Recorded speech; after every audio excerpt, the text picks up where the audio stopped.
Believe it or not, I was actually a soldier. I was in the British Army for 7 years. Uniquely, whilst I was in the army, I had no idea that black servicemen had actually served in the First World War, so it was completely new to me.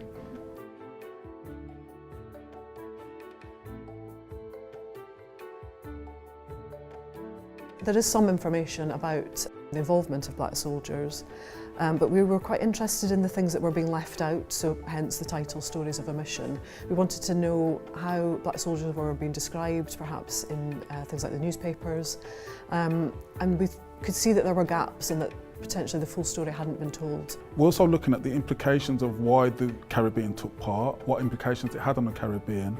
16,000 men actually came and fought here and were so badly mistreated at the end of the war.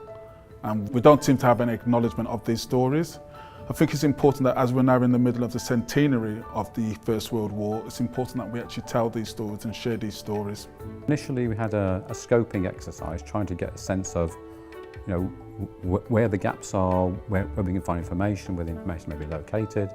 And then we then talked it through or facilitated a conversation where each of the volunteers decided to try and identify something they particularly wanted to research. We are researching individual lives. That seemed a way of actually, in some ways, making it more real to people who then read the publication. And then one or two broad overarching themes that seem to be surfacing, which again were not part of the main narrative you'll get of the First World War. So the themes that we're actually exploring are political and propaganda, legacy, conflict, remembrance and awards, and also music. So we've done a lot of sessions here in the Library of Birmingham where we've looked predominantly at online resources. We've also had some books that we've looked at as well. We've also had sessions where we've gone to the National Archives in London and looked at sources there. And a lot of independent research has been done as well. So we get together every couple of months and kind of share what we've found. One of the biggest outputs is what happens to the individuals involved in doing the research. So with this one, we are going to have a publication. It will be quite a neat design. It will be very accessible, it will be written for a general audience. And we'll have things like further research and resources in there as well. What we're hoping to do is we're hoping that each library, all the libraries in Birmingham will have one, and eventually we'll radiate those out across the West Midlands.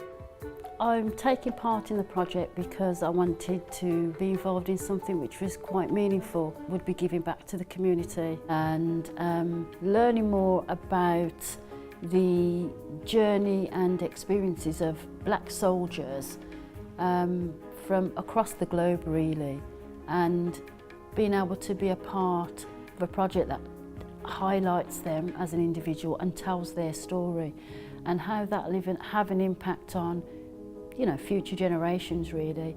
During the research I've used Google, I've used the National Archives website, newspaper websites, and we've attended the National War Museum as well and trawled through some of their files, kind of brought to life this soldier as you're reading through this military service.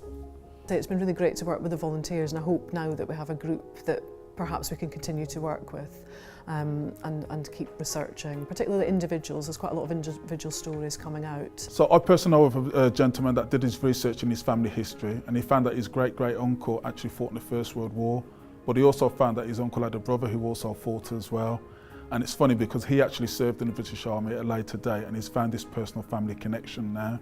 Soldiers were involved in band music, and the music at the time was influenced and changed in terms of what these black soldiers brought from their cultural values and the norms of folklore, and ultimately the development of swing and jazz across Europe. Soldiers like Sam Manning, who was part of the British West Indies Regiment, and he became quite a black activist. For me, one of the admissions is looking at black underage soldiers of war and compiling a list of these. What I'd like to be able to do is plot a map of where they actually travelled, try and find out some of their experiences. These were children as well as being black, so it's sort of like a double blow. I'd imagine there are quite a few soldiers out there that weren't even given a medal of recognition. That needs to happen and can still happen now, but we have to find the information. From some of the high-profile cases, Walter Tull, who was one of the first black officers in the British Army. This year marked the 100-year centenary of the SS Mendy. That was about actual black African soldiers who were involved in a ship collision, and most of them died, at least 700 men died. So that should have been recorded in the actual British media as the worst shipping disaster in the UK. The story was little much told until this year. So it's stories like that that we're actually trying to get out there to show how these men come from foreign lands into foreign lands to fight for a cause that they didn't even really understand. My youngest brother was in the Royal Marines, and my grandfather was in the Second World War. And in all honesty, I had absolutely no interest in the military, in the war. I just was against all war, and I suppose I didn't really understand what was involved. And through listening to Gary's interest and enthusiasm about the war, it's made me look at it differently, and I've got a newfound respect for my own family members and their experiences and input in it. Whilst we have a band of volunteers who are already researching this project doesn't end here.